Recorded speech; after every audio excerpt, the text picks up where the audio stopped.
Cultivating Connection, Emotional Intelligence and Cultural Sensitivity in International Medical Graduate Supervision. This webinar, for your information, is being recorded. I would like to start with an acknowledgement of country. We acknowledge the Aboriginal peoples of the many traditional lands and language groups across the country and their connection to land, water and community. We pay our respects to them and their cultures and to elders past, present and emerging. I have the pleasure of introducing our amazing presenters this evening. We have Dr. Moira Sim. Moira, if you'd like to turn your camera on and say hello, you can do that. I thought I was on, sorry. No, we can't see you. There you are, give us a wave. Okay. Dr. Moira Sim is Executive Dean for Medical and Health Sciences at Edith Cowan University, a practicing GP and an addiction specialist. Moira has been involved in medical education for the past 30 years. Dr. Sonia Singh, say hello, Sonia. Dr. Sonia Singh is an international medical graduate who moved to Australia in 2006 and worked on Flinders Island in Tasmania as a rural and remote general practitioner. She thankfully found her way to Western Australia and is now working as a GP in Mandurah since 2012. Sonia is a medical educator with the RVTS, an RACGP CCE QA examiner, and an RACGP PESCI panel member. She is a facilitator for TEL Centre for Teaching on the Run and has been working with Rural Health West as a medical advisor since 2012. I'm Georgie, if you haven't met me before. I'm a part of the Workforce Solutions team here at Rural Health West. My focus is mainly on permanent general practice recruitment, and I'll be helping out the two lovely doctors who are presenting this evening. So just a couple of housekeeping bits of information before we commence. Delegates, please remember to keep your chat box open as questions will be posted here and also relevant links throughout tonight's session. Everyone, please remember to mute yourself for the entire duration unless you would like to add to the discussion or ask a question. Then, of course, please remember to unmute yourself and then mute yourself back again once the discussion is over. And also, please remember it is an interactive session. Please raise your hand if you would like to respond or start a discussion or ask a question. And then, of course, remember to put your hand back down as well. So without further ado, I'm going to hand over to our presenters. Thank you, Georgie. So welcome, everyone. So I'd like you to just have a look at the outcomes. So today's main outcomes that we are hoping to achieve with the two topics that Moira and I have picked up for you tonight is to define what emotional intelligence is, and then increase our self-awareness about our emotions and how these impact on our interaction. And we want to assist supervisors to use emotional intelligence to improve communication with their supervisees, and also help their supervisees to improve their communication in turn with the practice staff and the practice patients. And of course, lastly, we have a topic where we talk about, communication issues when dealing with IMGs and how to try and workshop around that to see if we can find some solutions, and we'll come to that later on. So I'm just going to hand it over now to Moira to start the initial presentation, and then feel free to, like Georgie said, feel free to raise your hand if you have some comment to make. And we love, Moira and I have done this before, we love to have your comments and your interactions, and it truly makes it worthwhile to have all the audience interaction, because that's how we work. So Moira, over to you. Thank you. Okay. So the first thing we're going to do is we're going to get you to do your own test. Okay, we don't have to see the results. This is up to you. So Georgie, would you mind putting in the PDF? So there'll be a PDF that's coming, and on there will also be a link if you have, or the other way you can do it is you can Google Shooter, SSEIT Veritas. and you can download it yourself, okay? But the PDF is probably easiest to just put in. There we go. All right. I have just popped the link in. I will figure Excellent. out how to pop the PDF in. Okay, so the link will take you to a questionnaire, and the questionnaire gives you the ability to work out what your emotional intelligence is, okay? Easiest if you look at them and then you have to tally up 1 to 5. We're going to give you a few minutes to do that, to work through the 30 plus questions that are there, and then we're going to have a discussion about what emotional intelligence is. Easy enough to do?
You about halfway through?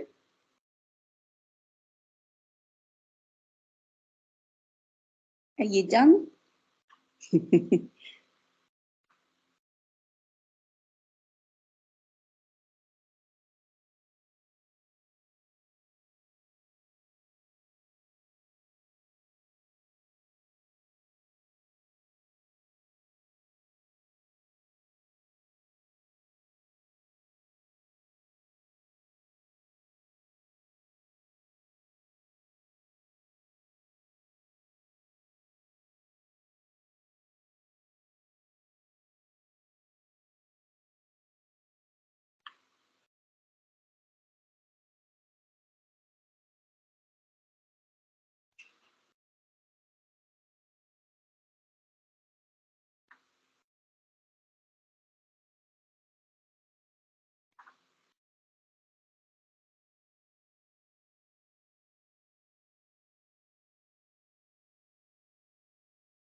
just while they're all doing that, because I'm using the two cameras from my two computers, so I can see the two screens. Are you getting I can't see my own photo. Can you see one? Okay, Sue's done. So you can. It's just I can't see with the other. So Sue's done. And does anybody else need more time? Are you getting there?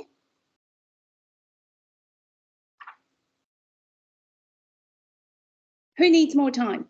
Put something in the chat if you need more time.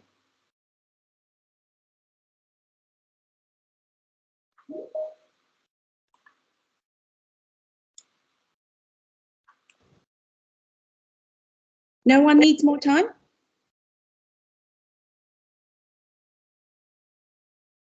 Hi, Joseph. We're in the middle of doing a quiz on emotional intelligence, which you won't have time to work through, but there's a link in the chat. So there's a link in the chat which you can download and you can do the test on yourself in a little while, okay? Oh, okay. All right. Thank you. Okay. Now, so does anybody want to share anything about this test? Some reflections about it? Does it seem silly? Does it seem like it's interesting? What did you find about yourself? Or was the test just too hard to do? Sue, what would you like to say? I was surprised at how highly I ranked myself for all of those things. These self-ranking things are always a bit tricky, aren't they? The purpose of doing this was just to get people to reflect on the things that are part of emotional intelligence.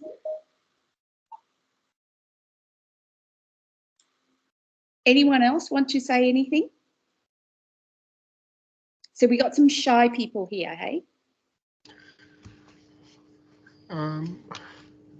Sorry, I couldn't see the link. You can't see the link. Can you see on the top there is something called chat? If you click chat, you should see some things on the right where we are talking. And on there is a link. If not, we will send it to you at the end of this anyway. Okay? Okay, lovely, thanks. Okay. So some of you may not have, for those of you who've missed the beginning of this, so we're going to talk about emotional intelligence and also take a bit of a cultural lens on this.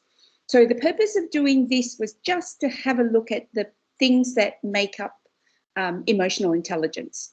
You can do this test again at your leisure down the track, okay? But we'll just keep moving and then we will apply it to some real world situations, okay? So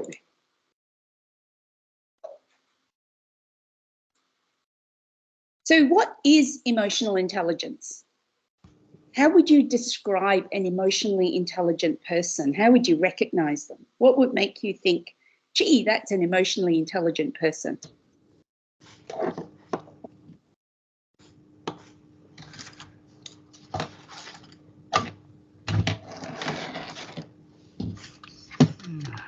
Come on.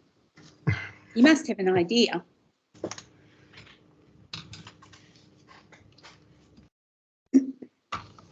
Come on, otherwise we're going to have to pick on people.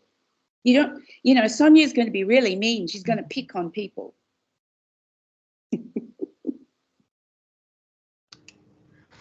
Yes.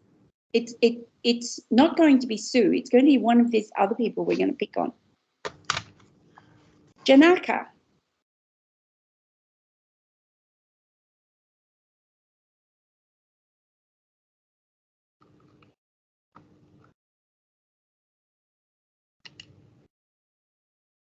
What does emotional intelligence mean? What would make you think somebody's an emotionally intelligent person?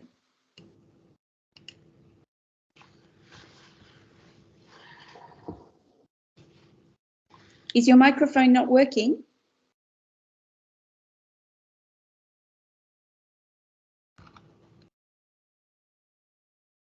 So I guess, Moira, we could also ask who in their experience is not emotionally intelligent. Have they come across people who are not emotionally intelligent or Yep. So I think Okay. there's a chat. Yeah, that's really good. So now N Rao is Nalini. Is that correct? Yep. And that's right. So that's good. Yeah, that's good. Okay, excellent. So somebody who's able to pick up on cues, right? Okay. What else?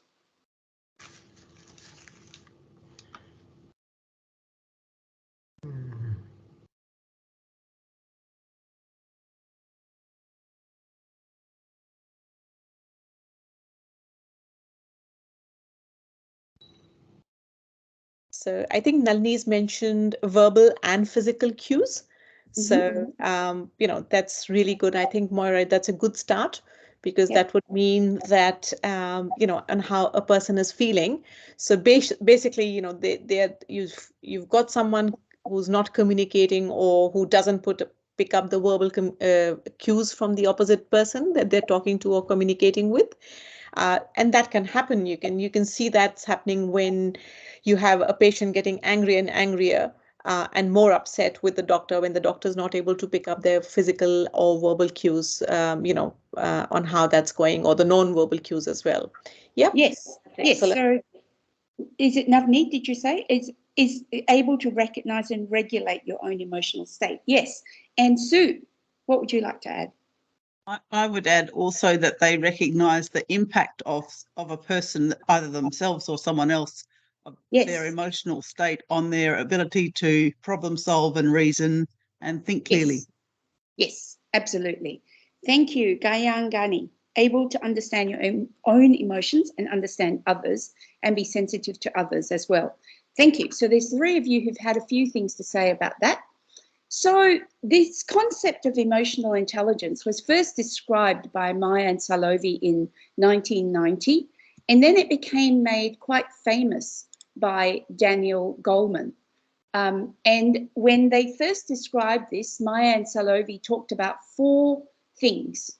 The ability to identify emotions, and we're talking about non-verbal emotions as well, right? So we're talking about the kind of things where you feel here and you can't always necessarily describe terribly well, but to be able to identify inside yourself, and then to be able to use that emotion to guide your brain, to guide your thinking, because the emotions are much more raw, but your thinking kind of, is much more calm and reasoned, but you can use the emotion to guide that.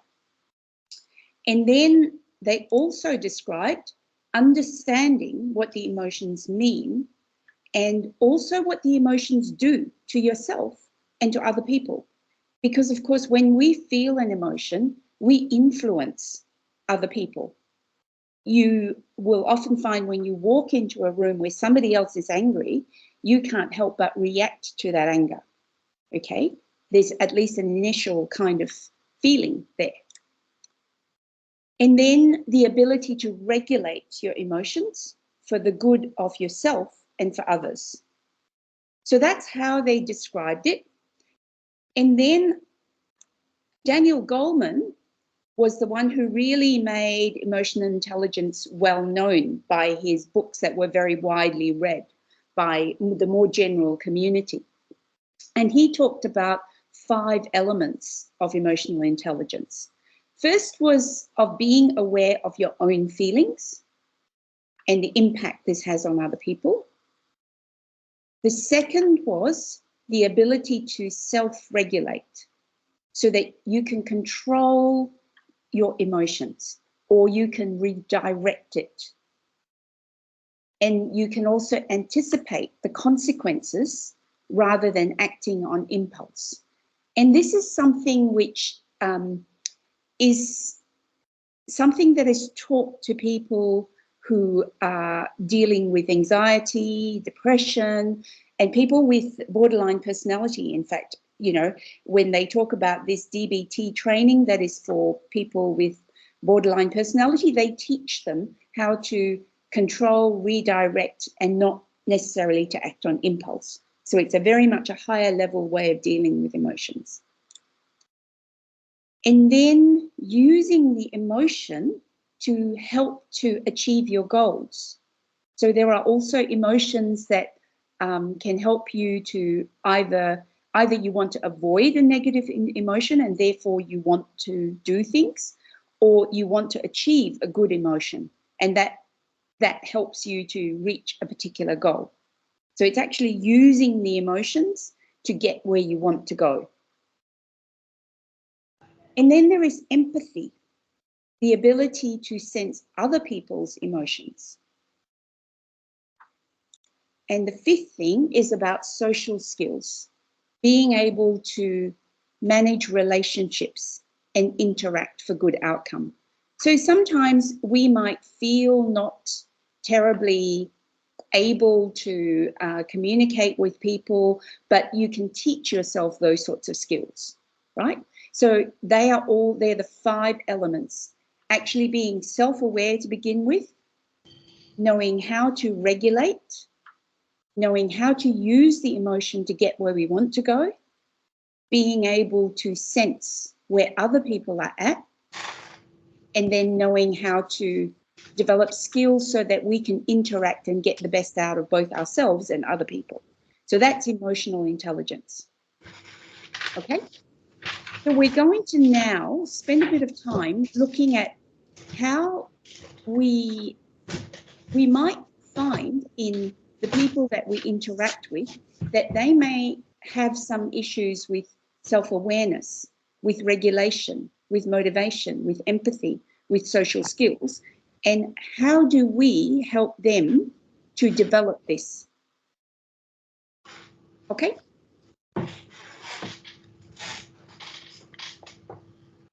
So how does low emotional intelligence manifest in the people that we supervise?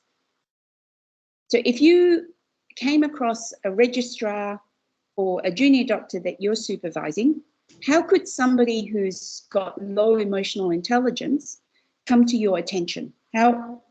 What are the things that might happen with them?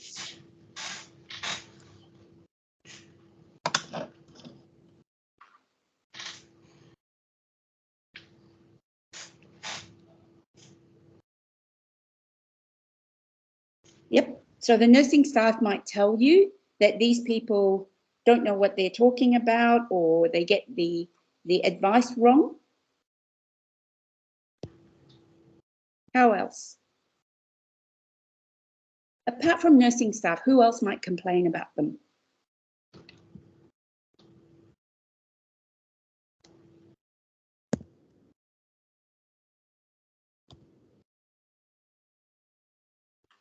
Patients, absolutely. Patients might complain about them. And of course, if patients complain about them, then you are more likely to end up with, people getting sued, mistakes happening, right? So it's really important, isn't it? Joseph is typing.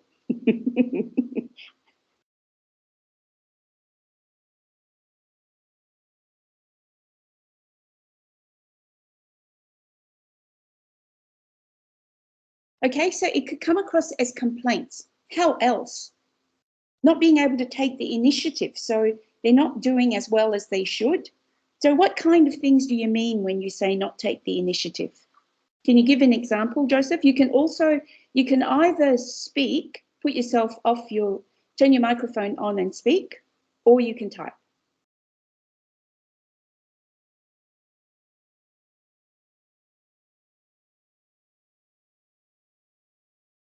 You like typing, okay.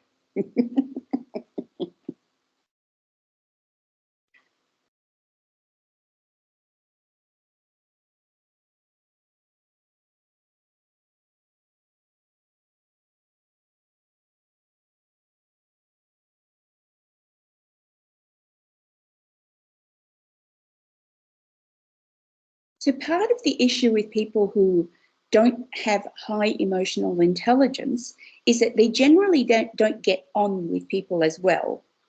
And part of that also means that they're less likely to fit in generally, which makes it really hard for them to stay in a place and enjoy what they're doing, right? Okay, so people who like to check a little bit too much and wait to be directed most of the time. Yes, so not being able to pick up cues means they can't take the initiative as well. Okay, good. All right, I'm going to keep moving then. So just going through the 5 things that Daniel Goleman talked about. So one of them was about emotional self-awareness, right?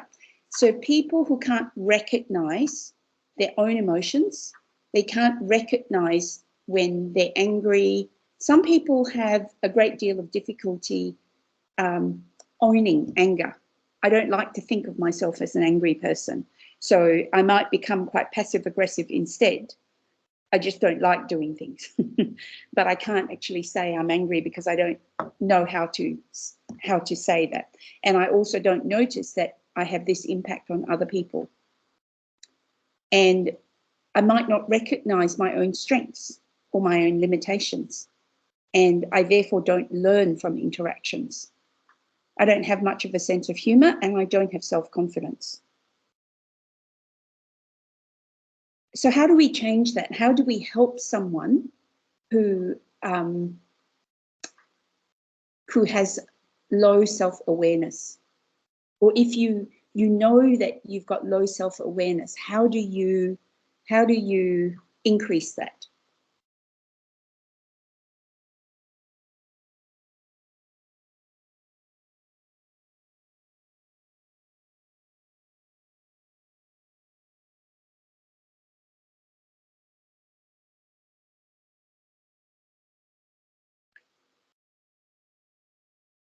So if you're aware, someone has said to you, you're emotionally unself-aware, or you have worked out from the questionnaire. Sue? I think that's a really hard question, and I wonder if it's possible to try and put the issues in objective terms, Yes. and discuss actual events as they happen, and yes, we will do that. there. Yes, we will do that. We will do that. Okay, so some things that could be helpful if you have done a questionnaire and it suggests you're not terribly emotionally intelligent and you wonder whether or not you are good at recognizing your own emotion, you could ask for constructive feedback. You could learn to reflect and meditate and keep a journal. These are some of the things that have been identified as ways of increasing self-awareness. Okay, but it is hard to even get there in the first place. So I'll keep moving because we will get to some actual cases. Okay. What if you recognize that someone doesn't, or you don't have a, like say if I were to say, when I get angry, I just find it really hard to stop myself from yelling at people. There's a right time and place, isn't there, to be able to respond. And there's times when you know that the best thing to do is to shut up. And there's times when it's good to be able to collect your thoughts and then to say things at the right time. So, and to take responsibility for our own management. And sometimes we know that we're not very good at managing conflict. We're just, it's hard. We all try to avoid managing conflict. And it's one of the things when I talk with my staff, it's one of the things most of us would say, actually, I hate conflict, so I'll avoid it. And then the tensions mount up. So how do you learn that self-regulation? It's working through some mindful reflection, realizing that we have a choice in how we respond, working on accepting our emotions and practicing dealing with distress, looking at every challenge as an opportunity and learning communication skills, going along to things where you can learn communication skills. How do we improve our social skills? You can push yourself to go and be in social situations. I'm an introvert and my staff never believe me when I say that, but I'm a terrible introvert. I know I can get up there, I can talk to people out there. So I give myself rules. I go along to things because I have to, because in my role I have to go to things. And then I say, I'm going to talk to 3 people. I'm going to talk to 3 new people. And I count to 3 and then I go, yay, I can go home now. Okay. But you have to sometimes force yourself, right? You have to be able to learn to interact with other people. You can practice active listening skills, so you can go along to things and you know, ask people questions and then do some active listening with them, where you kind of repeat back what they say, because people like hearing themselves, don't they?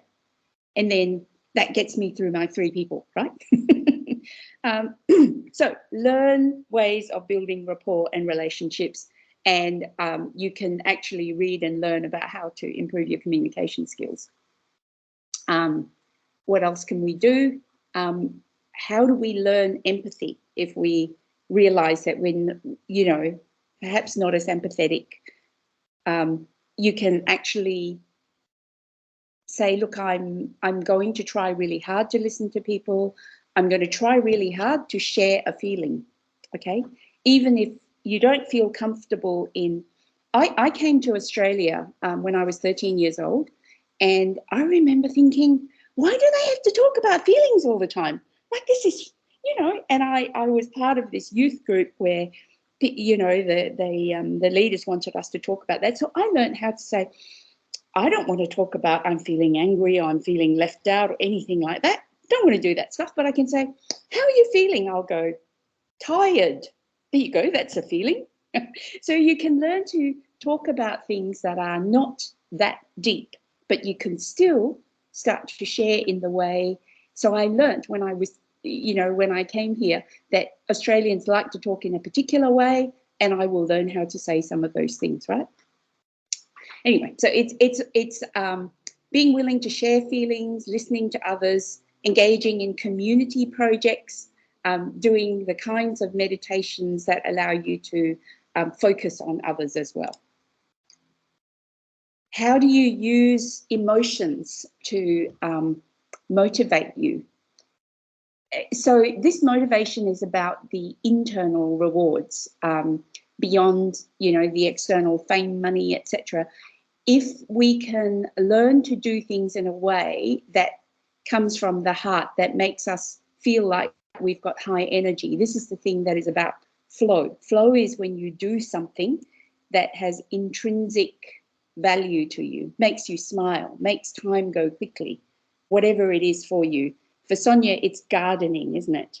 You can spend ages in the garden and being with animals. For me, it's languages.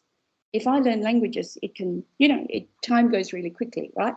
So finding things that make you feel good, and it can be with work and can be outside of work, but learning to use emotions to push yourself forward, that helps to increase emotional intelligence. So identify what matters to you, set your own measurable goals, celebrate your results.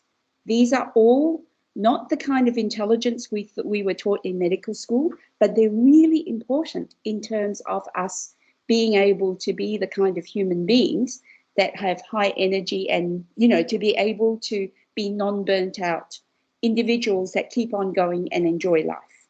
Okay? All right, so those are that's a bit of the background here. Now, Sonia's going to take over and take a bit of a cultural lens here and then go through some cases as part of that. All right? Thanks, Moira. So now that Moira's laid the groundwork for the cultural differences, I thought actually this was something that I thought, you know, it'll be interesting. So out of curiosity, I'm just going to go around the room and I'm going to get you to unmute yourself and let me know how many of you are actually supervising a registrar or a candidate at this stage. So you can just unmute yourself and just let me know so that I've got a bit of context to what we're talking about in a minute. Okay, so Nalini, you're not supervising anyone at the moment. What about you, Indula? Are you supervising anyone? No, I'm Okay. not supervising. Yeah. Okay, all right. And what about Gayonji? Okay, So Sampath, are you supervising anyone or have you supervised someone in the past?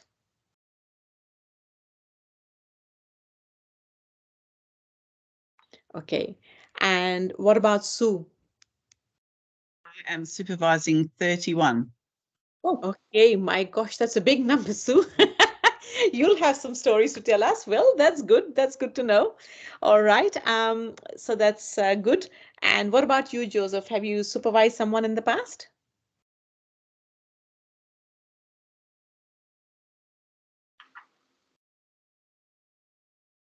Sorry, we can't hear you. You're muted, Joseph.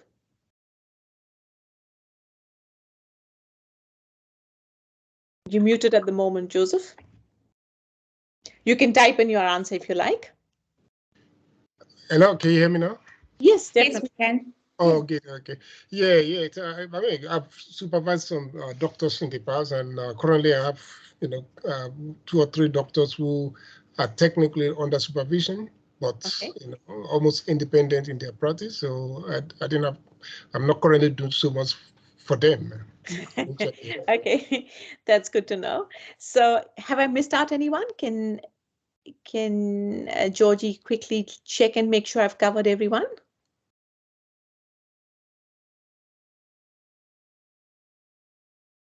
I think Janak. Have you Sorry, spoken to Umesha? Umesha. Sorry, beg your pardon. So, Umesha, are you supervising someone or have you supervised someone in the past? No. No. All right. So that's all right. And is there anyone who is currently being supervised today? In this meeting today, is there anyone who's currently being supervised?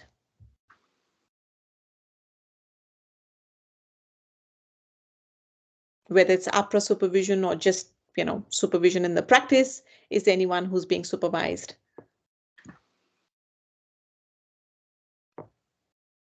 Okay, so you have done, Nalini, 3 in the past, 2 IMGs and 1 not. Okay. All right. So that's good to know. So that's a bit of a background for us to sort of lay the grounds for the future discussion. Moira, could you move it to the next slide, please? Thank you. Hang on, it's coming. Yep. Okay, so we're going to have some case studies, and I always find this very interesting because then that allows everyone to contribute into the case studies. So we've got this supervisor who's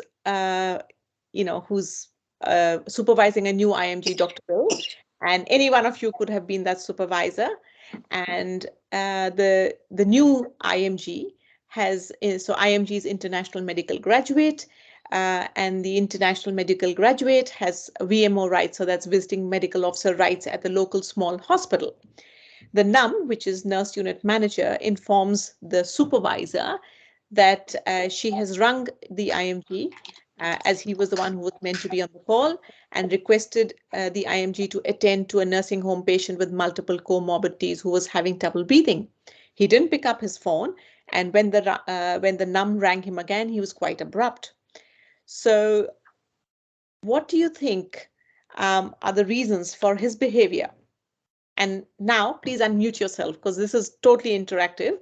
So I'm sure you would have faced, something similar in the past where you've got a complaint. And what do you think could be the reason for this new IMG behaving as he did?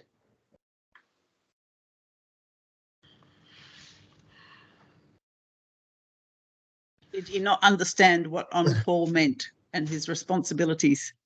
Correct. I think so. That's the first and foremost thing that comes to my mind as well. Was he clearly given an idea, an expectation of what he was meant to do? What does being on call mean? And what is he meant to do? All right, excellent. So that's good. Anyone else? Any other thoughts? Yeah, I get to say, being abrupt in response, or know that maybe the IMG might be upset or hungry and stuff like that. So it means something might be going on that maybe it's been stressed, for the day, and it's like, you feel I'm just trying to rest, and now I'm getting this phone call. Come on, why are you calling me? Yeah, I can see that. And yeah, and I think that's reasonable, absolutely. So we are looking at it from the IMG's perspective now. Is there anything else that could be happening in the background that we've yet to pick up? Do you think there's anything else that's happening in the background? So we've talked about two main things. One is that it's the IMG himself. He's overworked. He's, under the pump, as we all are, and especially in IMG. So, he's just learning the ropes, and he's now under the pump, and he's got this phone call, and he doesn't feel like answering, or he's hungry and he's upset. It could well be that he's not aware of his responsibilities. They have not been clearly explained to him. What else could you think must be happening in the background for this behavior? Anyone? He's just had a fight with his wife. Maura. and thought, oh, she's calling me again. All right, that's fair enough. Okay. Always abrupt with nursing staff. That's correct. So, that's I'm wondering where that abruptness is coming from. Any thoughts? Why do you think that might happen? So you raise that possibility he's always abrupt. So it's recurrent behavior. And would you like to take it further? Why he's so abrupt? Have you any thoughts on why that could be? Perhaps that's his expected mode of behaviour with nursing staff, that there is a firm hierarchy from his culture in which the doctor barks orders at the nurses, and that's just the way things are, which is, of course, not the way things are here. Yeah, exactly. I think that might be one of the issues, and I agree with you that that could be one of the reasons. So it's, where back home you have a clear hierarchy where the doctor is the god or the demigod, and the rest of the staff sort of scurry around to, do his bidding, and that's one of the reasons. So perfectly reasonable in his mind. He's not expected to leave his work and, answer to a num or the phone call or a request to, and, he shouldn't be expected to drop everything and go and attend to this nursing home patient. And, in his mind, it could also be that this patient is, we haven't put it here, but it could be an elderly patient who's had multiple comorbidities and keeps, getting frequent call outs for that particular patient. And that could be just, okay, I can deal with it. I know this patient. It's quite likely it's one of the same sort of older, patients with multiple complaints, and the nursing staff keeps calling me again and again for the same complaint. So just getting a bit frustrated with the number of call outs that they have for that particular patient. Okay, excellent. So I think that's part of it. What about Nalini? I like this idea. So Nalini's put this idea forward, lack of confidence. And, so Nalini, can you explain a little bit more about that, please? What do you, what would you think about that lack of confidence? Maybe he's, maybe he's a solo GP in a country town, and he doesn't really have the good skills yet, or feeling so confident, thrown off the deep end. Yep, correct. Which is causing, he could be suffering a bit of burnout. Correct. So I think that's an excellent explanation as well. And it could well be that his medical knowledge is not, people, if we go further and extend that into the fact that that lack of confidence could be lack of medical information, it could be just a newly fellowed IMG who's a bit out of depth, and they're a bit afraid of attending these call outs because they feel that facing the unknown, I guess, and that could be the reason for the delaying tactic. What else? Anything else comes to your mind?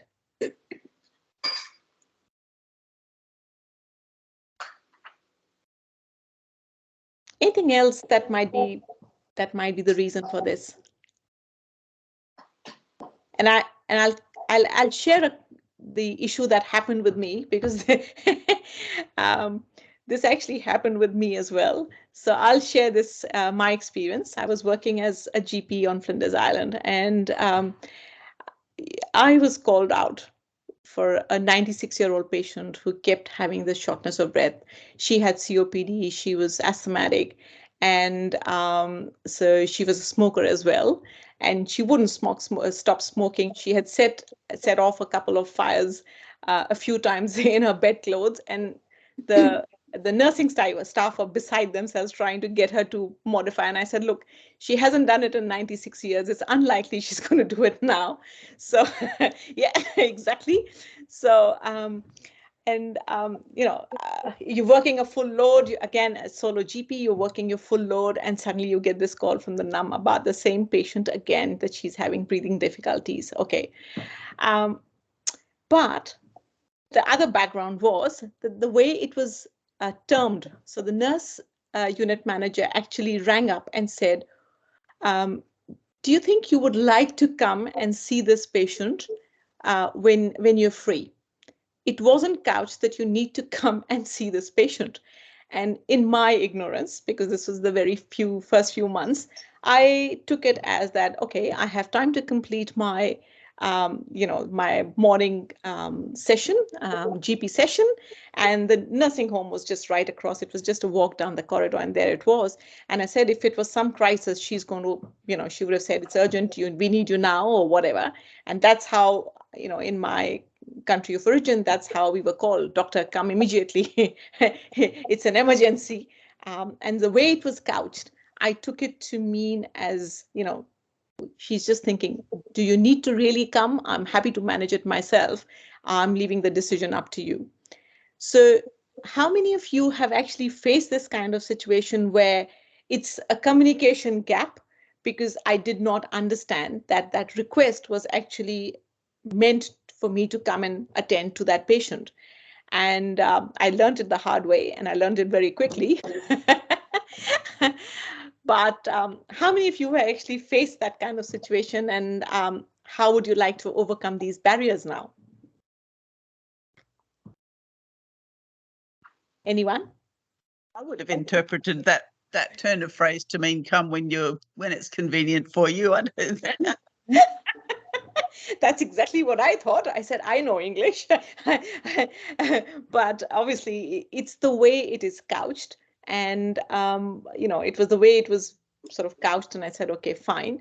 And if you were my supervisor, Sue, what steps would you have taken?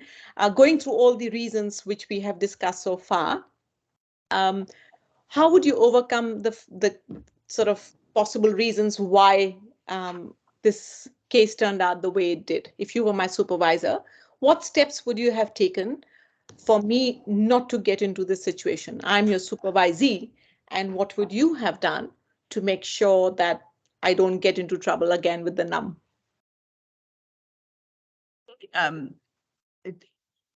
The assumptions that we make with the actual words that are used need to be explored until you develop a stronger relationship with the team that you're working with and for. So if it sounds like it's an emergency, but the wrong words, the words don't match, then to explore with a few more probing questions about how worried they are before deciding to delay. Yep, objective parameters, those sorts of things, but also what is it you're worried about, and when would you like me to come? Explicitly asking those questions may not be necessary for all of eternity, but probably will be necessary for the first 6 weeks or so. Excellent. And I think that's a really, really good way of trying to orient the IMG into the practice, and of course the responsibilities expected of the IMG as well, or the supervisor as well. So that's well said, Sue. And I like Nalini's comment as well. So maybe ask for some objective parameters. So, teaching the IMG to sort of set aside get some kind of like an isobar or something where you talk about, what's the emergency, who's called it, how experienced is the staff who's called it. Is it one of the, the staff, locum staff nurse who's called it in, who's not familiar with the patient's parameters, local parameters, accepted parameters. Maybe having some definition on the hospital file as well for that patient. When does the doctor need to be called in? That could be one option. Is there any other thoughts how to resolve the situation with the NUM? Any ideas how to resolve this deadlock with the NUM? The NUM, you know how furious they can get. The NUMs and the DONs, they are the bane of our lives when we are new IMGs. So anyone who's been there, done that, any thoughts? How to diffuse the situation? Anyone?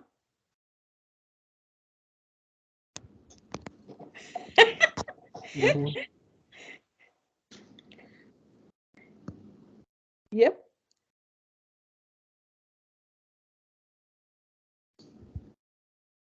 So as a supervisor, you can be helping this person have a better life, right? Because they need the NUM to be working with them.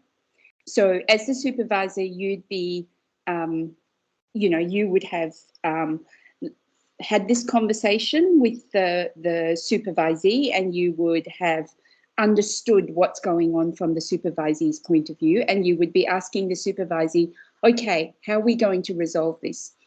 Because you need the NUM to be on your side. How are you going to do this?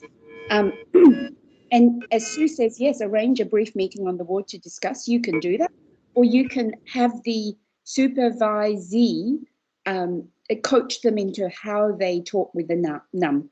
How would you feel about saying, hey, look, I'm really sorry. I didn't understand what you meant by that. I understood it to mean blah, blah. Because the thing is that you need the supervisee to have that communication, to be the one that the NUM feels can communicate. So coaching them will help them to do that. Excellent. How does that sound? Yeah, excellent, Moira. And that's exactly what happened in the end. So, once we sort of resolved, it was a gradual sort of honing of relationships, let's put it this way.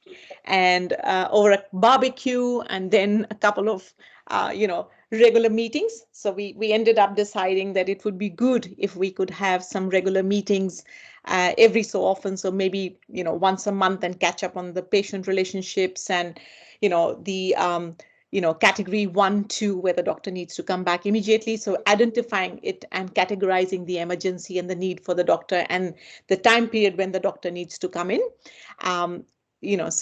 And I said, look, this is how the situation was back home. And obviously my supervisor wasn't there at that point of time. So it had to be between the NUM and me and the DON. But, it could easily happen to anyone else. And I think I like Sue's idea, arranging a meeting on the ward to discuss the points and why I responded the way I did. I mean, I could have just been hungry, as somebody said, or had a fight at home, or just sitting with someone who's, crying their heart out because it's a mental health issue case and they're going on forever.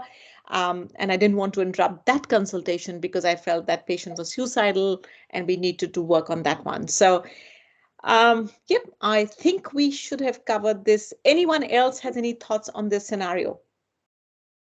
I'm talking from personal experience, so done the hard yards. Anyone else who has any thoughts on this? I'm very happy and very interested to hear about those ones. A question that could be really helpful if you're having regular meetings to talk through things is to ask at the end, is there anything you'd like me to do differently? Excellent. Yep. And that shows self-awareness as well. So the insight and self-awareness, the change in the, cultural communication issues, I think that's really important. Okay, we might move on to case study 2.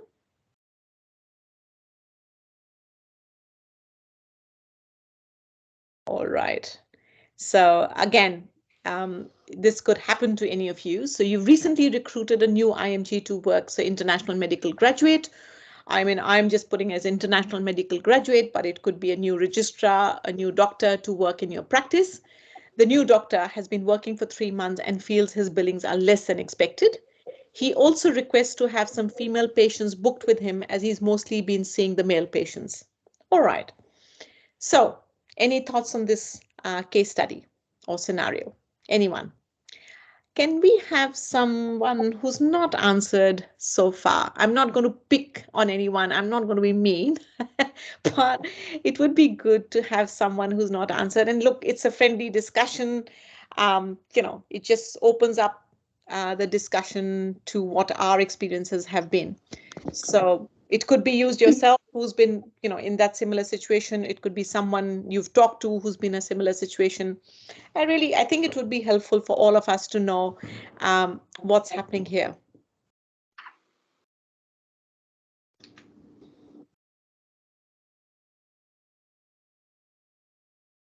Have you had any issues before where you've had a second doctor in the practice and they feel they've not been getting adequate billings? All GPs have that comment. We don't bill enough. We don't get enough billings. So how would you respond to that? Please feel free to unmute yourself and talk. It gets a bit monotonous to hear my voice all the time. Emin is typing. Yep. And somebody loves it. I love the hard bits. Yeah, I'm just wondering, I guess one of the strategies to address this is first to, try to understand things from the perspective of the doctor. Yep. And tries to look at the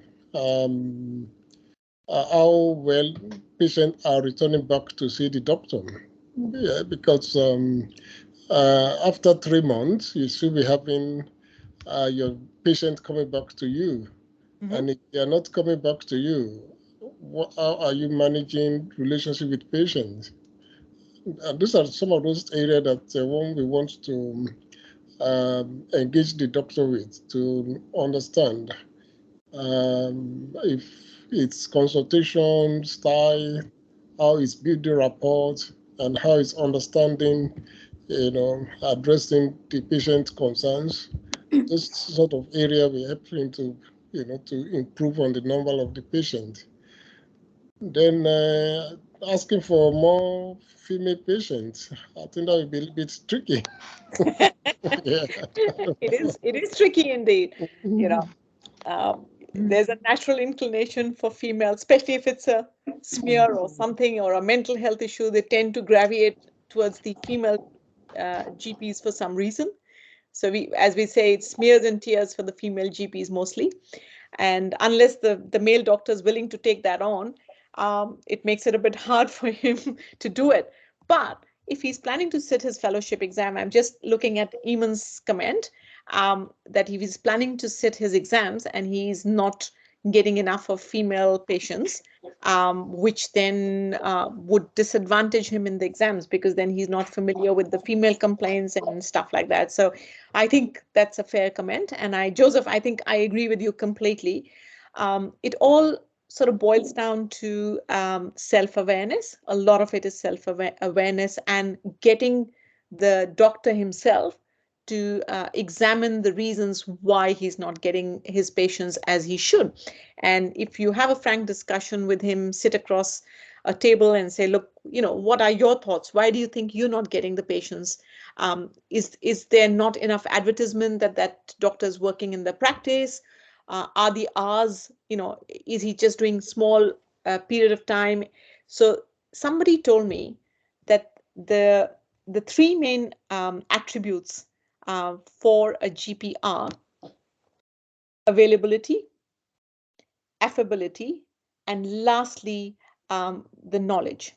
So the first thing is availability. How available is the GP? Is he just doing maybe 2 days a week And is that why his patient numbers are not increasing, because he's not available to tackle the after hours?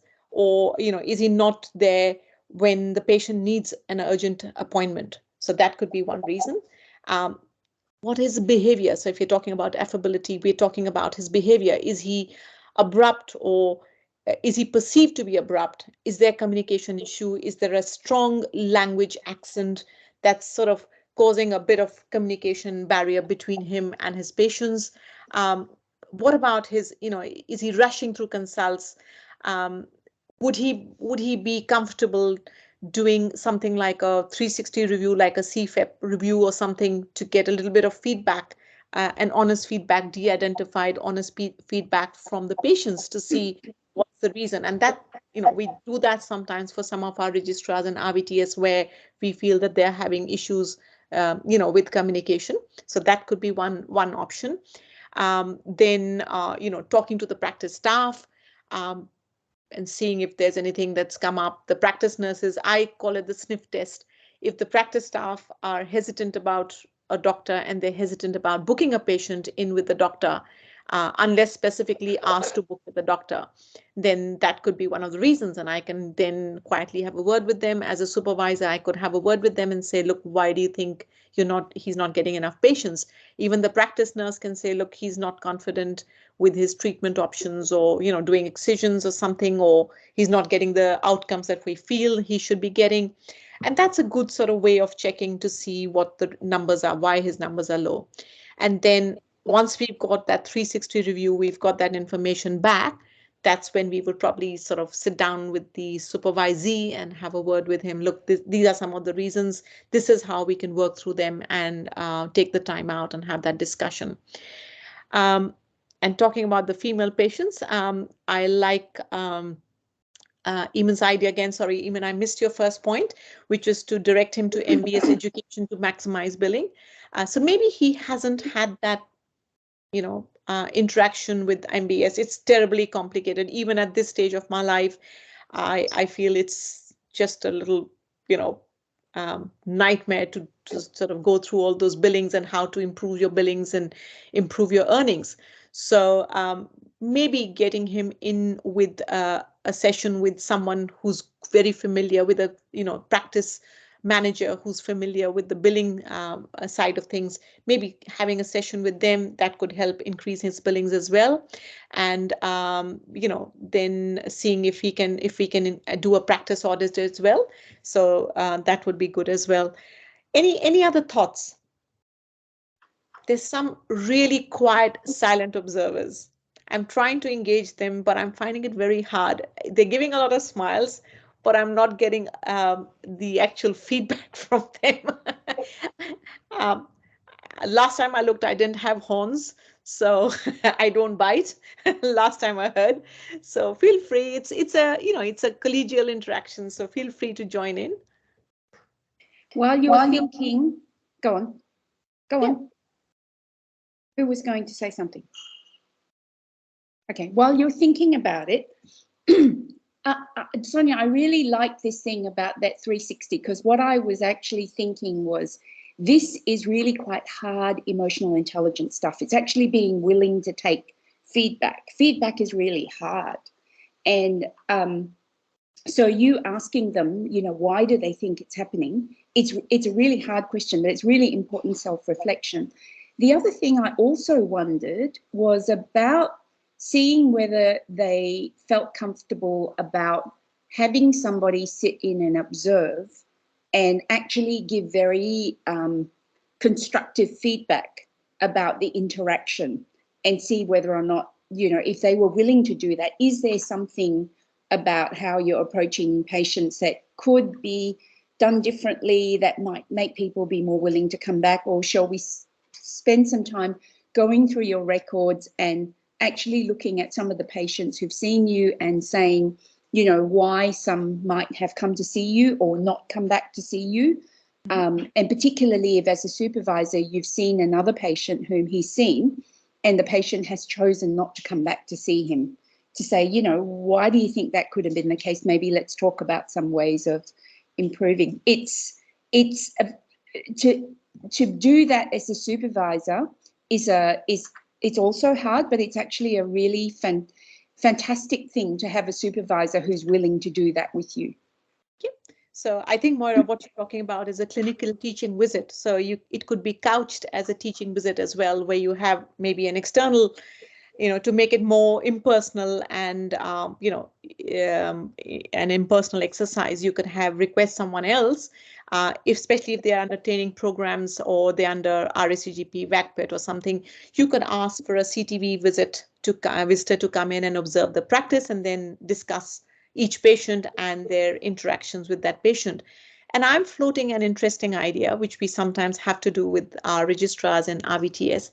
I call it the reverse CTV, where we actually offer the registrar to sit in for a couple of sessions with some really experienced GPs. So, senior GPs, they can sit in and observe their interaction with the patients. So, it's not just clinical interaction. There's a lot more to the interaction than just the clinical knowledge. It's things like, knowing a little bit about their background, knowing their preferences, knowing a little bit about the family. And that's that human touch often that might be lacking in a new GP because they don't have sufficient information starting off. So talking about a reverse CTV where the supervisor can offer that, okay, how would you like to sit in a couple of my consultations after taking due consents, of course, from, informed consents from the patients.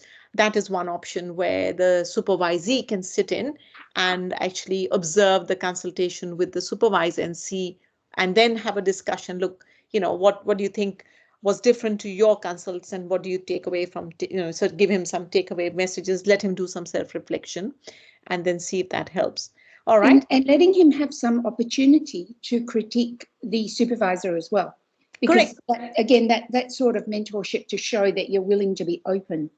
Yep, I think that's really important. In that, there's that little honest truth where, look, I can critique you. It'll be a, constructive criticism, and I'm happy to take on, your critique on board as well. I think that relationship is really important, and it's very important to develop that for the supervisee to have that trust that whatever's being told to him is being given in honesty and with an intent to help the supervisee. All right. So any other thoughts on this one before we move on to the next one? Sorry, just one last, the case study 2, please, Moira. One slide. Yep. Any other thoughts? I was just thinking that if you invite him in to supervise an experienced practitioner, the feedback that he gives will tell you more about his level of competence than it will about your own. And so you'll almost learn more from that about him and his level of insight. Yeah, that's correct. I think that's really an interesting observation because I feel you're absolutely right on that point. I think that's quite likely that's how it's going to work out. But then he's got this confidence, okay, I have given my, I've contributed something to the consult as well. So excellent. Yeah, I take that on board. Anyone else has any other comments to make on this situation? All right, if we've exhausted all the comments for this one, we can move on to case study 2 or the scenario 3. Sorry. Yep.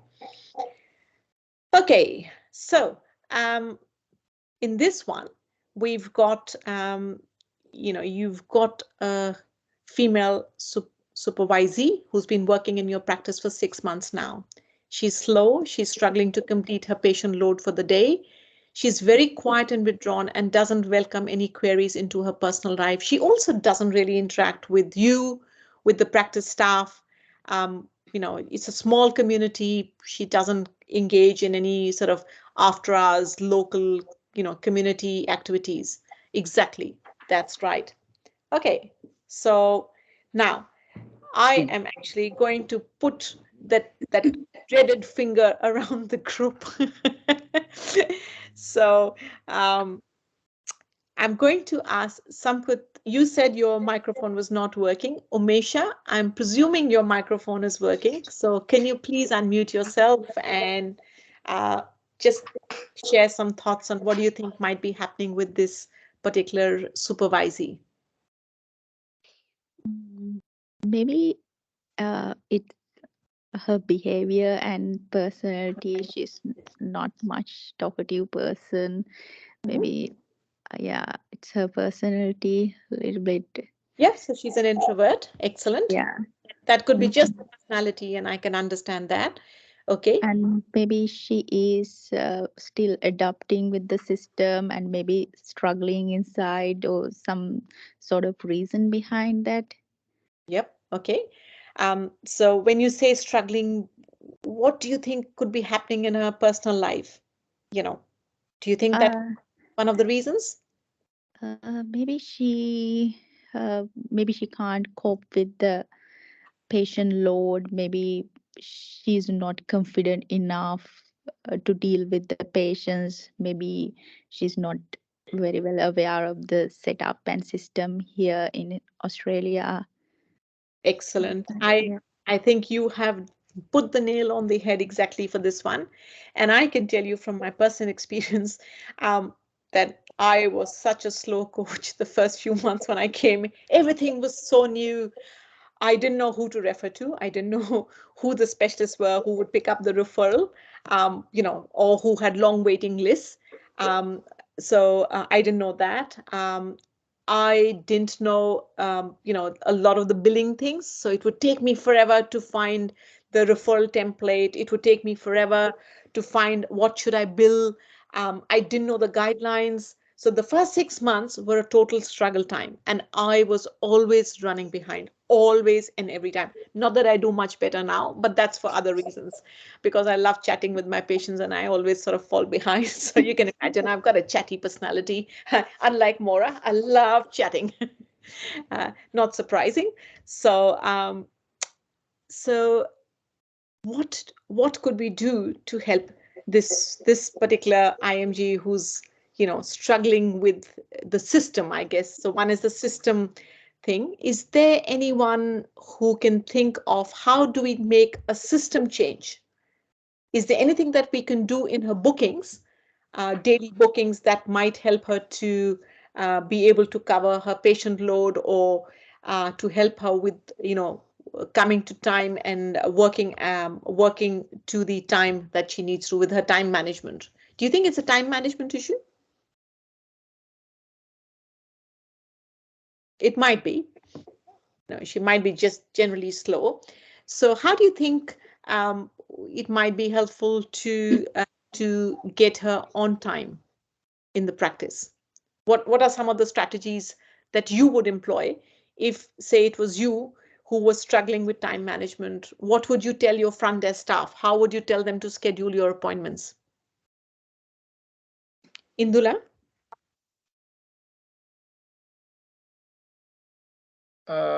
Actually, sometimes they are struggling with the system, so they need more time to. Sometimes their typing speed may be low, so they have to struggle with the typing here. Sometimes when they come from their own countries, they doesn't use to type the things like in Australia, so we have to type everything in the computer here. So yeah, guilty as charged. I'm still very slow with typing. that may be affect his Yeah. work to complete his work. He'll make us more time. Okay, then how would you? I learned a system, and I'm going to share it in a minute with you. But how would you, if your typing skills were not the best, how would you overcome that? Try to practice with the computer when we have free time. Yeah, that's a good strategy. And if you're really lazy like me, I mean, I tried learning typing and I had 2 left fingers and 2 right fingers and nothing would work. So I sat down one weekend and created some autofills. Now, autofills are my best friend, and I just then tailor make it so that so if it's, say, for instance, it's a STD screen or a cervical smear, then I've just got DLMP, menstrual history, obstetric history, when was her last smear, is she on any contraception? So just put that in, and then I can just say yes, no, and fill it in and tailor make it for this. It's not ideal. but it is one of the ways of managing it. So I like that idea. What else would you suggest, Indula, for her? Just say you're giving me suggestions. What else would you ask your practice staff to do for me? I'm always running late. Give less number of patients. Yeah, that's right.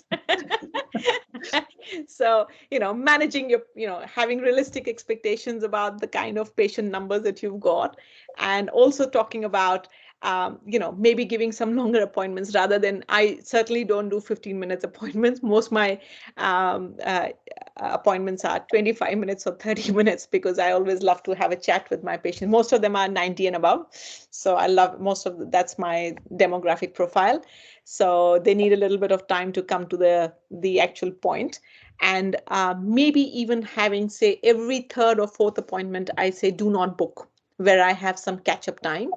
I do try and have some catch-up time every third or fourth appointment. I know it's counterintuitive.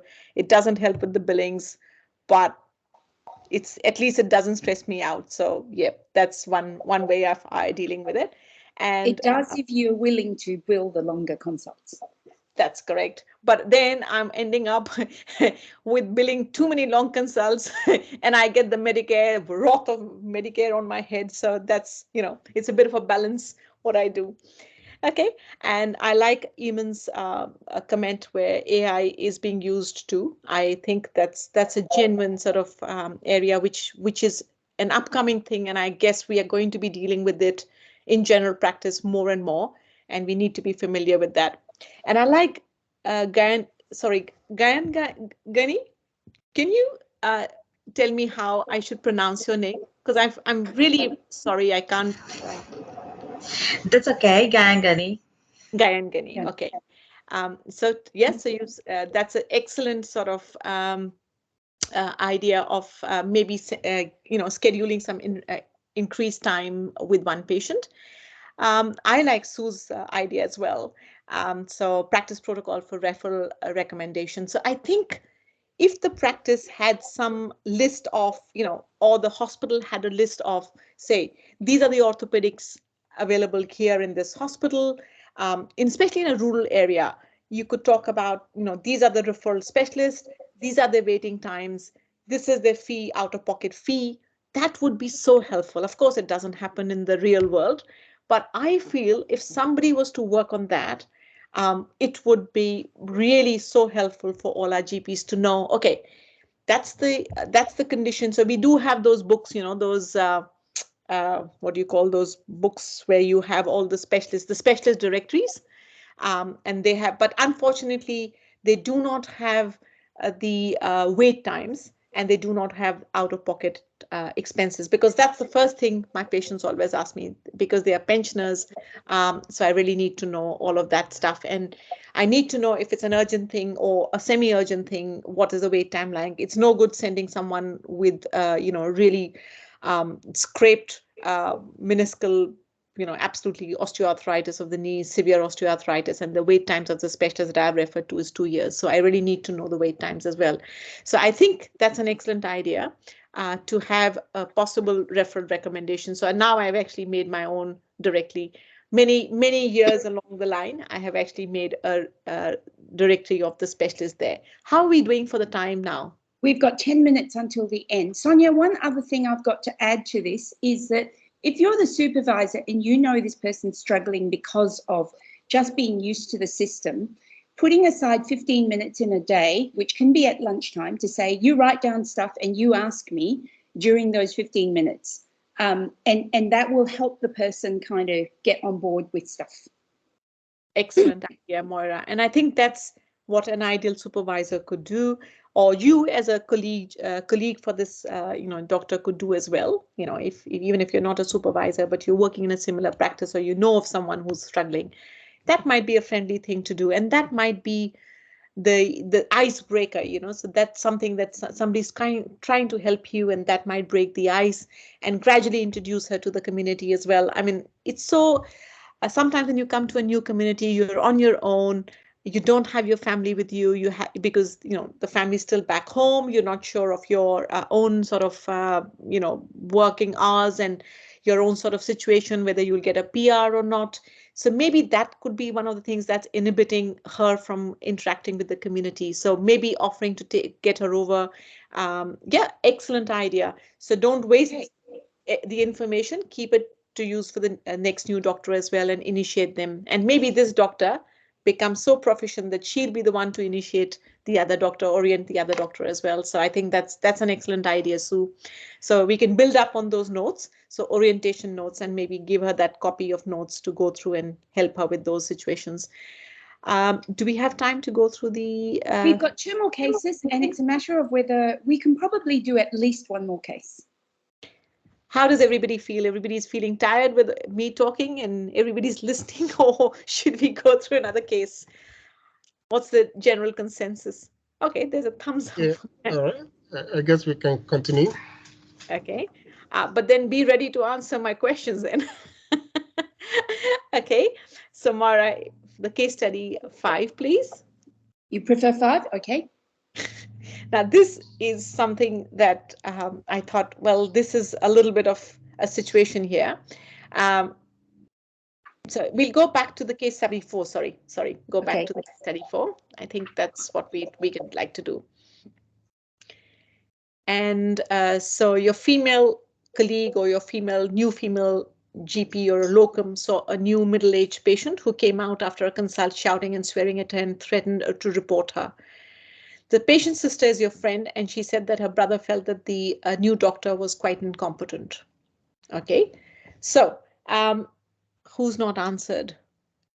Is there someone? Sampath, I'm suggesting that you keep typing in because you said your microphone is not working. So you're not going to be let off the hook. You can keep typing in, and I'm going to point the finger at Eamon this time. And Eamon, if you want to unmute yourself, and then what are your thoughts on this one? You joined a little bit later, so I must be busy with birth. So if you can just, would you be comfortable answering this question, Eamon?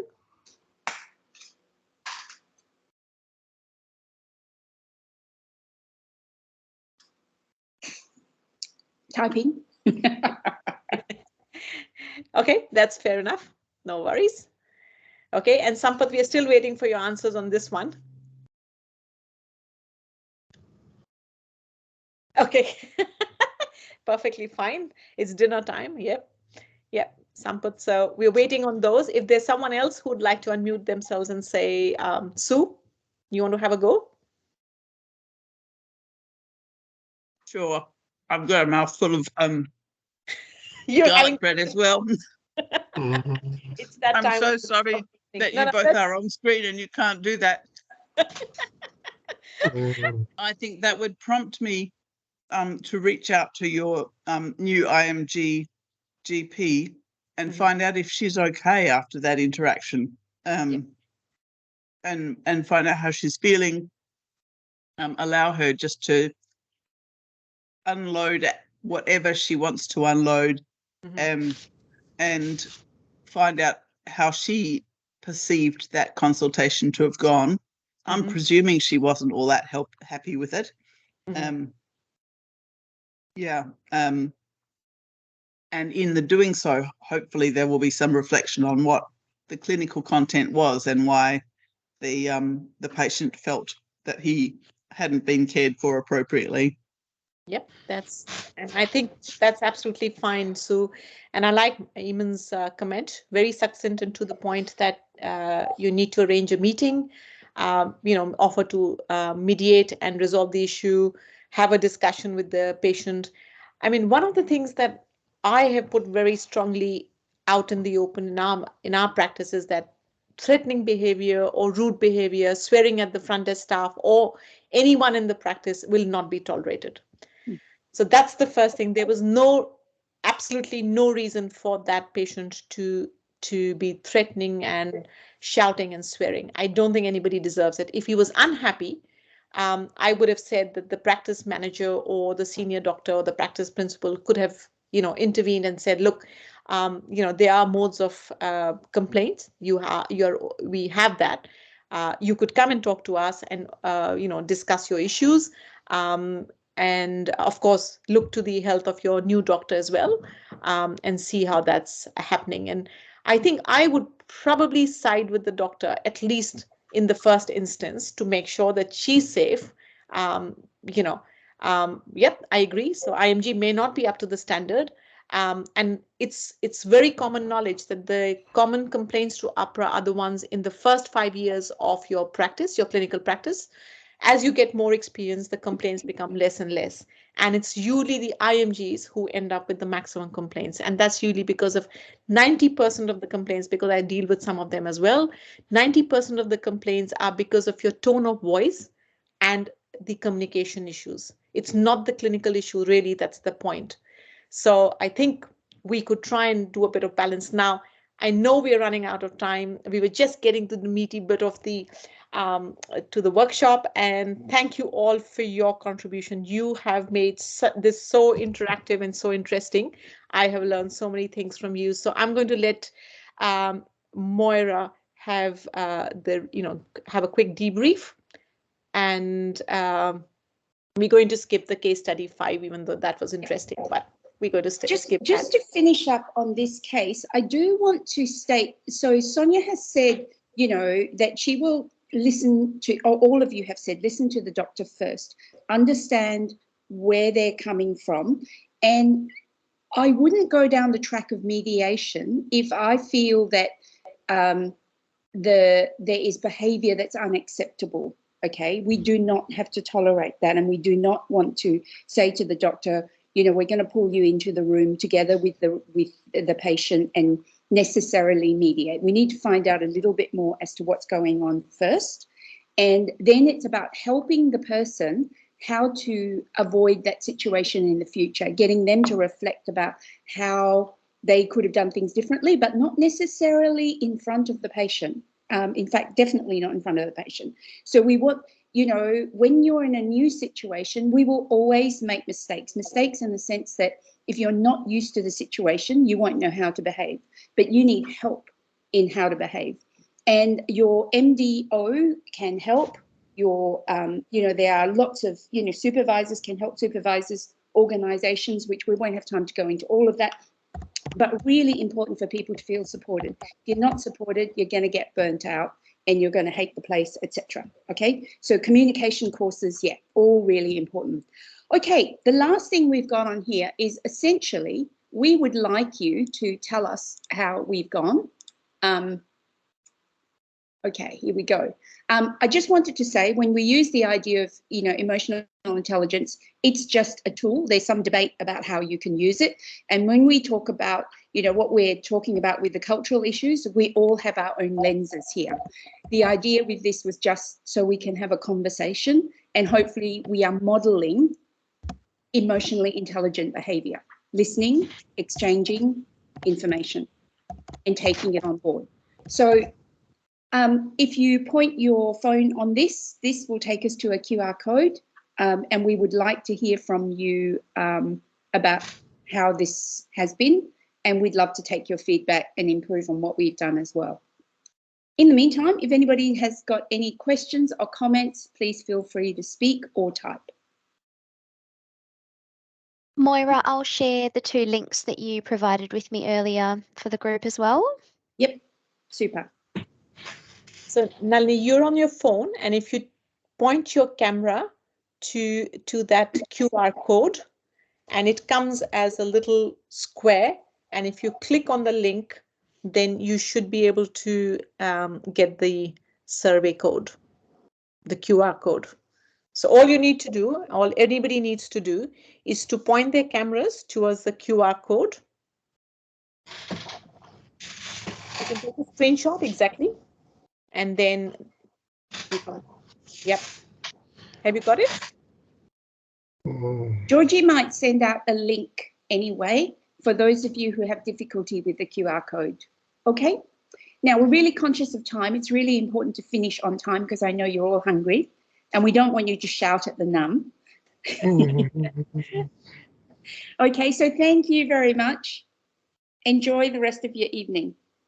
All right. Thanks, everyone. Thanks for your contribution. And thanks, Moira. Thanks, Georgie. Thanks being on hand to keep this interactive. So thanks, everyone. I hope you enjoyed My it. pleasure. Thank And you. look Thanks so more- much. Thank you. Thank you. Bye-bye. Thank you, everyone. Bye. Moira and Georgie, can I get you to Yep, hold sure. for 5 minutes, please? Absolutely. Yep. Thank you.